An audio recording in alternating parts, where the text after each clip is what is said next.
This is Revathi. Welcome back to my channel. మీకు వినిపించబోయే కథ villain episode number 15. కథను రచించిన వారు నక్షత్ర గారు. తన పర్మిషన్తో ఈ కథను మీకు అందిస్తున్నాను. ఇక కథలోకి వెళ్దాము. అభి కాల్ చూడగానే కాస్త కంగారుగానే లిఫ్ట్ చేసి హలో అని అంది సంజన. నిన్న ఇవాళ నువ్వు ఆఫీస్కి రాలేదంట, దేనికి సంజన అని అడిగాడు అభి. అభికి ఏం చెప్పాలో తెలియక తడబడుతూ ఉండిపోయింది. హలో సంజన, లైన్లో ఉన్నావా అని అడిగాడు అభి. హా అభి, లైన్లోనే ఉన్నాను అని అంది కంగారు పడుతూ. నీ హెల్త్ ఏదైనా ప్రాబ్లమా, అందుకే ఆఫీస్కి వెళ్ళలేదా అని అడిగాడు అభి. అవునవును, నాకు హెల్త్ బాగోలేక ఆఫీస్కి వెళ్ళలేదు అభి, కానీ రేపటి నుంచి ఆఫీస్కి వెళ్తాను అని అంది. సరే సంజన, హెల్త్ క్యూర్ అయ్యాకనే ఆఫీస్కి వెళ్ళు, నో ప్రాబ్లం. నేను మరో 2 రోజుల్లో బయలుదేరి వస్తాను అన్నాడు. సరే అభి అని అంది. స్వాతి, పవన్, బాబాయ్ అందరూ బాగున్నారు కదా అని అడిగాడు అభి. అభి అలా అడగగానే తండ్రి గురించి తలుచుకొని కన్నీళ్ళు పెట్టుకుంటుంది. హలో సంజన, ఏంటి సైలెంట్ అయ్యావు అని అడిగాడు అభి ఆశ్చర్యపోతూ. సైలెంట్ ఏమీ లేదు అభి, మేమందరం బాగానే ఉన్నాము అని అంది. ఓకే సంజన, ఇక ఉంటాను, కానీ హెల్త్ విషయంలో నెగ్లెక్ట్గా ఉండకు. హెల్త్ క్యూర్ అయ్యాకనే నువ్వు ఆఫీస్కి వెళ్ళు అని చెప్పి ఫోన్ పెట్టేశాడు. సంజన ఫోన్ పెట్టేసి కన్నీళ్ళు పెట్టుకుంటూ ఉండగా పవన్ కాలేజ్ నుంచి వచ్చినట్టుగా స్వాతితో మాట్లాడుతున్న పవన్ మాటలు వినిపిస్తూ ఉంటాయి.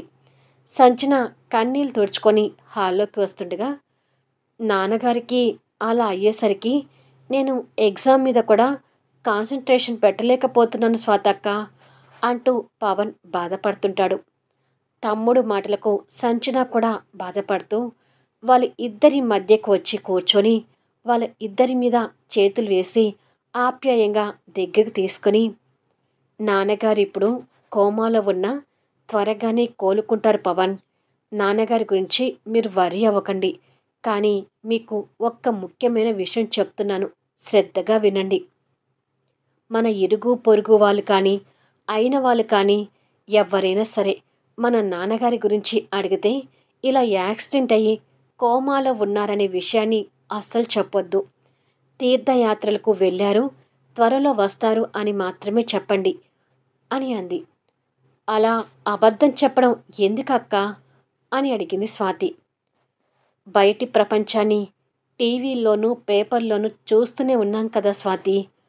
మన పెద్ద దిక్కు అయిన నాన్నగారు అలా హాస్పిటల్లో ఉన్నారని తెలిస్తే ఆడపిల్లలైన మనము దారిని పోయే ప్రతి విధవకి చులకనవుతాము. మన జాగ్రత్త కోసమే ఇలా చెప్పమంటున్నాను. నాన్నగారి గురించి ఎవ్వరికీ తెలియకుండా ఉండాలి అంటే చివరికి అభికైనా రాకేష్ బావకైనా ఎవరికైనా సరే నాన్నగారు తీర్థయాత్రలకు వెళ్ళారని చెప్పండి. నాన్నగారు కోలుకునే వరకు మనం ఇలా అబద్ధం చెప్పడం మానకూడదు అని అంది.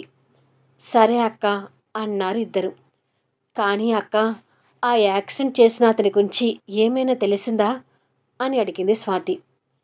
ఇంకా తెలీదు స్వాతి, తెలిసి ఉంటే పోలీసులు మనకు ఇన్ఫర్మేషన్ ఇచ్చేవారు కదా అని అంటూ ఉండగా రాకేష్ నుంచి ఫోన్ కాల్ వస్తుంటుంది.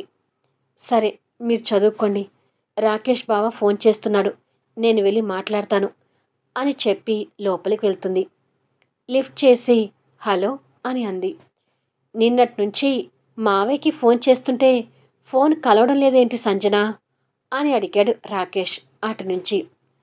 అది బావా, నాన్నగారు తీర్థయాత్రలకు వెళ్ళారు, భక్తితో వెళ్తున్నాను కదా, డిస్టర్బెన్స్ ఉండొద్దు అని ఫోన్ ఇక్కడే వదిలేసి వెళ్ళారు బావా అని అబద్ధాన్ని కష్టంగా చెప్పింది. అదేంటి, ఏ విషయమైనా మావయ్య నాకు చెప్పేవారు కదా, ఇలా నాకు చెప్పకుండా వెళ్ళారేంటి అని అడిగాడు రాకేష్ ఆశ్చర్యపోతూ. అంటే బావా, నాన్నగారు సడన్గా నిర్ణయం తీసుకుని వెళ్ళారు, నీకు ఈ విషయం చెప్పమని నాతో చెప్పారు. నేను ఆఫీస్ వర్క్లో పడి మర్చిపోయాను అని కవర్ చేసింది. అలాగా అని ఇంకా సంగతులేంటి సంజన అని అడిగాడు తనతో ఇంకాసేపు మాట్లాడాలని ఆసక్తితో. ఇంకేమీ లేదు బావా అని అంది ఇబ్బంది పడుతూ. నేను మాత్రం మన పెళ్లి గురించే కలలు కంటున్నాను సంజన. ఆ కలలతోనే టైంని గడిపేస్తున్నానంటే నమ్ము అన్నాడు నవ్వుతూ. ఆ మాటలకు బాధపడుతూ, బావా అలా కలలు కనడం మంచిది కాదు. కన్న కలలు నిజం కాకపోవచ్చు. అలా నిజం కాకపోతే నువ్వే తర్వాత బాధపడతావు అని ఇండైరెక్ట్గా చెప్పడానికి ప్రయత్నించింది. కొత్తగా మాట్లాడుతున్నావేంటి సంజన? నా కలలు ఎందుకు నిజం కావు అని అడిగాడు రాకేష్. ఇవాళ ఉండే నిర్ణయం రేపు ఉండదు కదా బావా. నిర్ణయాలు ఎలా మారతాయో చెప్పలేం కదా. బహుశా నా నిర్ణయమే మారిపోయి నేను ఈ పెళ్ళి వద్దంటానేమో అని అంది. పిచ్చి పట్టినట్టుగా మాట్లాడుకు సంజన. ఆల్రెడీ నన్ను పెళ్లి చేసుకోవడానికి ఒప్పుకొని ఇప్పుడేంటి ఏదో మాట్లాడుతున్నావు అన్నాడు రాకేష్ కోపం తెచ్చుకుంటూ. అంటే బావా అని ఏమీ మాట్లాడలేక కన్నీళ్ళు పెట్టుకుంటూ, సరే బావా నేనిప్పుడు కొంచెం బిజీగా ఉన్నాను, తర్వాత ఫోన్ చేస్తాను అని చెప్పి ఫోన్ కట్ చేసింది. కట్ అయిన ఫోన్ చూస్తూ, ఏంటి సంజన ఇలా మాట్లాడుతుంది అని అనుకున్నాడు రాకేష్. ఇక్కడ సంజన కన్నీళ్ళు పెట్టుకుంటూ, నా జీవితం ఇలా కన్నీలమయం కావడానికి నాన్నగారిని యాక్సిడెంట్ చేసిన ఆ రాక్షసుడే కారణం. అతను కనిపిస్తే అతని గొంతు నులిపి చంపేస్తాను అంటూ తెలియకుండానే యశ్వంత్ మీద పగపడుతూ ఉంది. సాయంత్రం 6 అవుతుండగా సంజన పోలీస్ స్టేషన్లో ఎస్ఐకి ఎదురుగా కూర్చొని, త్వరగా ఆ దుర్మార్గుణ్ణి పట్టుకోండి సార్. అతని వల్ల మా కుటుంబం చిన్న భిన్నమైంది. ఇంతగా నేను మిమ్మల్ని ఎందుకు రిక్వెస్ట్ చేస్తున్నానో కాస్త నా బాధను అర్థం చేసుకోండి అని అంది ఆర్తిగా. మేము ప్రయత్నం చేస్తూనే ఉన్నామమ్మా, కానీ ఆ స్పాట్లో సీసీ కెమెరా లేక కేసుని ఛేదించలేకపోతున్నాం. మీరు ఇన్నిసార్లు రానవసరం లేదు. కేసులో ఏదైనా గ్రోత్ కనిపిస్తే మీకు ఖచ్చితంగా ఇన్ఫామ్ చేస్తాము అన్నాడు ఎస్ఐ కన్నింగ్గా. ఓకే సార్, కానీ ఈ కేసు మీద కాస్త ఇంట్రెస్ట్ పెట్టి ఆ దుర్మార్గుణ్ణి పట్టుకోండి అని చెప్పి సంజన లేచి చేతి వాచుకున్న టైం చూసుకొని 7 వరకు యశ్వంత్ రమ్మని చెప్పడం గుర్తు తెచ్చుకొని బయలుదేరింది. సంజన ఆ గెస్ట్ హౌస్ ముందు ఆటో దిగుతుండగా ఎస్ఐ యశ్వంత్కి కాల్ చేసి సంజన వచ్చిన విషయాన్ని చెప్తుంటాడు. ఆ అమ్మాయి ఎన్నిసార్లు వచ్చినా కూడా అదే విషయం చెప్తూ దాటేస్తూ ఉండండి ఎస్ఐ అని మాట్లాడుతూ ఉండగా చివరిగా ఎస్ఐ అనే పదాన్ని వింటూ సంజన లోపలికొచ్చింది. తను రాగానే యశ్వంత్ కాస్త కంగారు పడుతూ ఓకే ఉంటాను అని చెప్పి ఫోన్ కట్ చేశాడు. ఎస్ఐ అనే పదం వినిపించేసరికి సంజన కాస్త ఆశ్చర్యపోతూ దగ్గరికి వచ్చి, ఎస్ఐ అని మాట్లాడుతున్నారేంటి అని అడిగింది. నా మాటలు పూర్తిగా వినలేదట్టుందిలే అని అనుకొని, నీకు నా పర్సనల్ విషయాలు చెప్పాలని మన అగ్రిమెంట్లో లేదే అన్నాడు సూటిగా చూస్తూ. అది విని సంజన తడబడుతూ, అంటే నేను ఇప్పుడే ఎస్ఐ దగ్గరికి వెళ్ళొస్తున్నాను. నేను రాగానే మీ నోటి వెంట ఎస్ఐ అనే పదం వినిపించేసరికి అలా అడిగాను అని అంది. యశ్వంత్ అది విని తన వైపు కోపంగా చూస్తున్నాడు. ఆ కోపాన్ని చూసి సంజన భయపడుతూ అక్కడి నుంచి వెళ్ళబోతుంటే, ఏయ్ అమ్మాయి అన్నాడు వెళ్ళబోతున్న తనని చూస్తూ. అమ్మాయి అని పిలిచేసరికి సంజన భయాన్ని వదిలేసి కోపంగా వెనక్కి తిరిగి, నా పేరు అమ్మాయి కాదు సంజన. సంజన అని మీకు పిలవడం బద్ధకంగా అనిపిస్తే సంజు అని 2 అక్షరాల్లో పిలవండి అని అంది. తను అలా మాట్లాడేసరికి ఈ టెంపరోడికి ఇంకా కాలిపోతూ తనకి దగ్గరగా వచ్చి నిలబడ్డాడు. అప్పటి వరకు అతని మీద కోపంగా ఉన్న సంజన మళ్ళీ భయపడుతూ బెదురుగా తలదించుకుంది. యశ్వంత్ ఇంకా దగ్గరగా వచ్చి తన చుబకాన్ని పట్టుకొని పైకి లేపి తన వైపు ఇంకా కోపంగా చూస్తున్నాడు. ఆ కోపానికి సంచన వణికిపోతూ, అంటే నా పేరు మీకు తెలిసి కూడా అమ్మాయి అని పిలుస్తుంటే నాకు ఏదోలా ఉంది. మీ ఇష్టం. మీకు ఎలా వీలైతే అలా పిలవండి అని అంది భయపడుతూ. తన మాటలకి యశ్వంత్ కాస్త కోపం తగ్గించుకొని తన చుబకం మీద నుండి చెయ్యి తీశాడు. సంజన భయపడుతూ నిదానంగా ముందుకు తిరిగి వెళ్తూ ఉండగా, సంజు అని పిలిచాడు. ఆ పిలుపుతో సంజన అడుగులు అక్కడికి ఆగిపోయాయి. ఆ పిలుపులో ఏదో ఆత్మీయత తొంగి చూస్తున్నట్టుగా అనిపించి టక్కున వెనక్కి తిరిగింది. ఇంతకుముందు ఎలాంటి యాటిట్యూడ్తో ఉండేవాడో అలాగే ఇప్పుడు కూడా కనిపిస్తున్నాడు. కానీ పిలుపు కొత్తగా అనిపించి ఆశ్చర్యంగా చూస్తూ ఉంది. యశ్వంత్ తన దగ్గరికి వచ్చి తన కళ్ళలోకి చూస్తూ, నిజమే, నీ పేరులో ఉన్న 3 పదాలు పలకాలంటే నాకు కష్టంగానే ఉంది.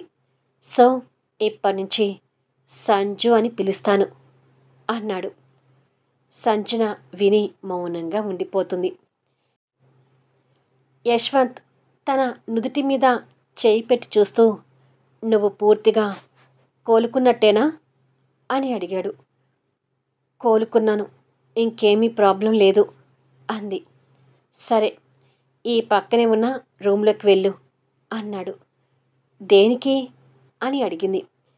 వెళ్ళి చూడు అన్నాడు బేస్ వాయిస్తో.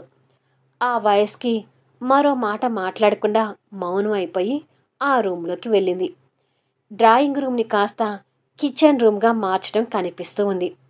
కిచెన్లో అవసరమైన సామాన్లు, వస్తువులు, కూరగాయలతో సహా అన్నీ కనిపిస్తూ ఉన్నాయి. వాటిని ఆశ్చర్యంగా చూస్తూ ఉండగా యశ్వంత్ ఆ రూమ్ డోర్ దగ్గరికి వచ్చి వెనుక నుండి కనిపిస్తున్న తనని చూస్తూ స్టైల్గా డోర్కి ఆనుకొని నిలబడి, బయట ఫుడ్ తింటే పడదు అని సంజన చెప్పడం గుర్తు తెచ్చుకొని, నాకు బాగా ఆకలిగా ఉంది, త్వరగా వంట చెయ్యి అన్నాడు. ఆ మాటలతో సంజన వెనక్కి తిరిగి, నేను మీ ఇంట్లో వంట చేయాలని అగ్రిమెంట్లో రాసిలేదు కదా, మరెందుకు నేను మీకోసం వంట చేయాలి అని అడిగింది. డోర్కి ఆనుకున్న వాడల్లా కోపంతో స్ట్రైట్ అయ్యి, ఏంటి వచ్చిన దగ్గర నుంచి క్వశ్చన్స్ వేయటం మొదలుపెట్టావు అన్నాడు మళ్ళీ అతని యాటిట్యూడ్ చూపిస్తూ. మళ్ళీ ఎప్పటిలాగానే యశ్వంత్ యాటిట్యూడ్కి భయపడుతుంటుంది. నేను ఏది చెప్పినా చేయాలి అని అగ్రిమెంట్లో రాసి ఉంది కదా, నువ్వు నాతో లీవింగ్ రిలేషన్లో ఉన్నా ఈ ఇంట్లో సగటు గృహిణిగా వ్యవహరించాలి, లేదంటే తెలుసు కదా అన్నాడు వాళ్ళ నాన్న ప్రాణాల్ని గుర్తు చేస్తూ. అలా మాట్లాడకండి, వంటే కదా చేయాల్సింది, చేస్తాను అంది భయపడుతూ. త్వరగా కానివ్వు అని చెప్పి యశ్వంత్ బయటికి వెళ్ళిపోయాడు. ఛ, ఇతనికి పడక సుఖం తీర్చడమే కాకుండా ఇలాంటి పనులు కూడా చేయాలంట అని తిట్టుకుంటూ కవర్లో నుంచి కూరగాయలను బయటకు తీసింది. స్టవ్ వైపు చూసేసరికి కొత్త స్టవ్ మెరుస్తూ కనిపిస్తూ ఉంది. నువ్వు లీవింగ్ రిలేషన్లో ఉన్న ఈ ఇంట్లో సగటు గృహిణిగా వ్యవహరించాలి అని యశ్వంత్ చెప్పిన మాటల్ని గుర్తు తెచ్చుకొని, కొత్త స్టవ్ కాబట్టి ముందుగా పాలు పొంగిస్తే మంచిది అని అనుకొని ఫ్రిడ్జ్ దగ్గరికి వెళ్ళి పాల ప్యాకెట్ తీసుకుంది. మరి కొద్దిసేపటికి కొత్త స్టవ్ మీద నిండుగా పాలు పొంగుతున్నాయి. పాలు అలా పొంగటం చూసి సంతోషపడుతూ ఆ పాలతో పాయసం చేస్తుంటుంది. మరి కొద్దిసేపటికి ఒక గాజు బౌల్లో పాయసాన్ని తీసుకొని అందులో స్పూన్ వేసి ఒక ట్రేలో పెట్టుకొని యశ్వంత్ కోసం బయటకు వచ్చింది. యశ్వంత్ బాల్కనీలో నిలబడి కాల్ మాట్లాడుతూ ఉన్నాడు. వెనుకగా కనిపిస్తున్న అతన్ని చూసి కోపం తెచ్చుకొని ఆ కోపంలోనే దగ్గరికి వెళ్ళింది. మళ్ళీ ఆ కోపాన్ని దిగమింగుకొని ఎప్పటిలా భయపడుతూ, యశ్వంత్ అని పిలిచింది. ఆ పిలుపుతో యశ్వంత్ వెనక్కి తిరిగి పాయసం బౌల్తో కనిపిస్తున్న తనని చూస్తూ, సరే మేనేజర్, రేపటి నుండే నేను ఆఫీస్కి వస్తుంటాను, ఇక ఉంటాను అని చెప్పి ఫోన్ పెట్టేసి ఆ పాయసం బౌల్ వైపు చూస్తున్నాడు. ఆ పాయసం చూడగానే ఏవో చిన్ననాటి జ్ఞాపకాలు యశ్వంత్ కళ్ళ ముందు కనిపిస్తున్నాయి. ఆ జ్ఞాపకాల్లో ఒక ఆమె యశ్వంత్ని మురిపెంగా ముద్దు చేస్తూ గారాబంగా ఒడిలో కూర్చోబెట్టుకొని పాయసం తినిపించడం యశ్వంత్కి గుర్తురాగానే అతని కళ్ళల్లో కన్నీటి చెమలు తేలుతున్నాయి. యశ్వంత్ బాధని, ఎమోషన్ని అర్థం చేసుకోలేని సంజన ట్రేని ముందుకు చాస్తూ, ఈ హౌస్లో కొత్తగా స్టవ్ వెలిగించటం ఇప్పుడే కదా అని పాలు పొంగిచ్చి పాయసం చేశాను. ఈ పాయసం తీసుకోండి, ఈలోపు వంట చేస్తాను అంది. యశ్వంత్ ఆ పాయసం వైపు, తన వైపు మార్చి మార్చి అనుమానంగా చూస్తున్నాడు. ఏంటి అలా చూస్తున్నారు అని అడిగింది. నువ్వు నా మీద పీకల దాకా కోపంగా ఉన్నావని నాకు బాగా తెలుసు. ఆ కోపంతో నువ్వు ఈ పాయసంలో పాయిజన్ కలపలేదని గ్యారంటీ ఏంటి అని అడిగాడు. అది విని సంజన గుడ్లూరిమి చూస్తూ, మీకంత నమ్మకం లేకపోతే ముందుగా నేను టేస్ట్ చేసి ఇస్తాను, అప్పుడు తినండి అని స్పూన్తో పాయసాన్ని నోట్లో పెట్టుకొని ఇవ్వబోతుండగా, ఒక్క స్పూన్కే ఏం అర్థమవుతుంది, ఇంకొక స్పూన్ కూడా తిను అన్నాడు. కోపంగా తిట్టుకుంటూ ఎంగిలి చేసిన స్పూన్ని బౌల్లో పెట్టి అలా వెంటనే ఓ 3 స్పూన్ల పాయసాన్ని తిని, ఇప్పుడైనా మీ అనుమానం తీరిందా అని అడిగింది. తీరింది. అయినా నువ్వు నన్ను చంపితే రోజు మీ నాన్నగారికి డబ్బు ఎవరిస్తారు? మీ నాన్నగారిని బతికించడం కోసమైనా నన్ను చంపవులే అని తన చేతిలో ఉన్న బౌల్ అందుకొని తినబోతుండగా, ఆగండి అంటూ యశ్వంత్ చేతిలో ఉన్న బౌల్ గుంజుకుంది. ఏమైంది అని అడిగాడు క్వశ్చన్ మార్క్ వేస్తూ. ఇది నేను ఎంగిల్ చేశాను కదా, వేరే పాయసాన్ని తీసుకొస్తాను అని వెళ్ళబోతుండగా, ఆగు అన్నాడు. సంజన ఆగిపోయి వెనక్కి తిరిగి చూసింది. యశ్వంత్ దగ్గరికొచ్చి తన చేతిలో ఉన్న బౌల్ తీసుకుని పక్కకు పెట్టి సడన్గా తనని మీదకి గుంజుకొని ఆతృతగా 2 చేతులతో తన తలను పట్టుకొని తన పెదవులు అందుకొని ముద్దు పెడుతుంటాడు. అంత సడన్గా అలా చేయడం చూసి సంజన షాక్ అవుతుంటుంది. యశ్వంత్ తన పెదవులను సున్నితంగా లాలీపాప్ లాగా చప్పరిస్తూ ముద్దు చేస్తున్నాడు. షాకులో ఉండిపోయిన సంజన యశ్వంత్ పెట్టి ముద్దుకి తెలియకుండానే లీనమైపోతూ ఆ ముద్దుకి సహకరిస్తూ ఉంది. కొద్దిసేపు వరకు తన పెదవుల మీద తనివి తీరా తీయని దాడి చేసి ఆ తర్వాత ఆ ముద్దుని ఇంకా లోతుగా పెంచుకుంటూ వెళ్తూ తన నాలుకను అందుకొని నాట్యమాడిస్తున్నాడు. అలా ఇద్దరి నాలుకలు పెన వేసుకొని పోతున్నాయి. కొద్దిసేపటికి సంజనకి ఊపిరి ఆడటం లేదని యశ్వంత్ గ్రహించి ఒక్కసారిగా తనని వదిలాడు. దాంతో సంజన ఆ ముద్దు నుంచి విడిపోయి గుండె మీద చేయి పెట్టుకొని లాంగ్ బ్రీత్ తీసుకుంటూ యశ్వంత్ వైపు చూసింది. యశ్వంత్ తన వైపు షార్ప్గా చూస్తూ సైడ్ స్మైల్తో పాయసం బౌల్ చేతిలోకి తీసుకున్నాడు.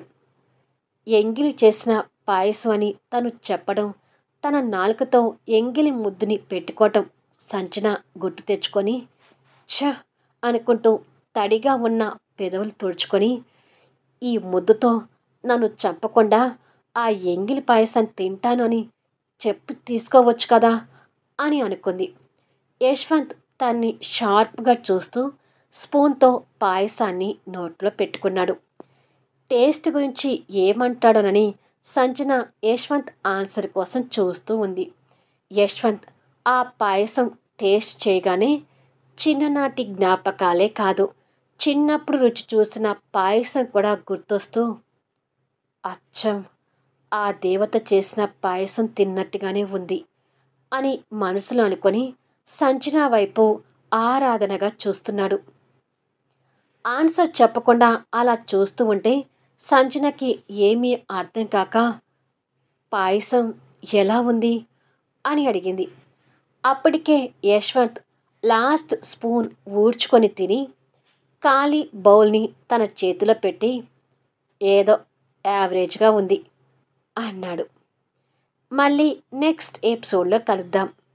యశ్వంత్కి గతం తాలూకు జ్ఞాపకాల్లో గుర్తొస్తున్న ఆవిడ ఎవరు? సంచన చేసిన పాయసం, ఆవిడ చేసిన పాయసం యశ్వంత్కి ఒకేలాగా ఎందుకు అనిపిస్తుంది? యశ్వంత్ సంచన మధ్య ఇంకా ఎలాంటి సన్నివేశాలు రాబోతున్నాయి? తెలుసుకోవాలంటే అద్భుతమైన కథనంతో ఆసక్తికరంగా సాగిపోయే కథా వీడియోస్ని మిస్ కాకుండా చూడండి. కథ నచ్చితే దయచేసి లైక్ చేయండి, కామెంట్ షేర్ చేయండి, సబ్స్క్రైబ్ చేసుకొని ఛానల్ షేర్ చేస్తూ సపోర్ట్ చేయండి. Thanks for listening.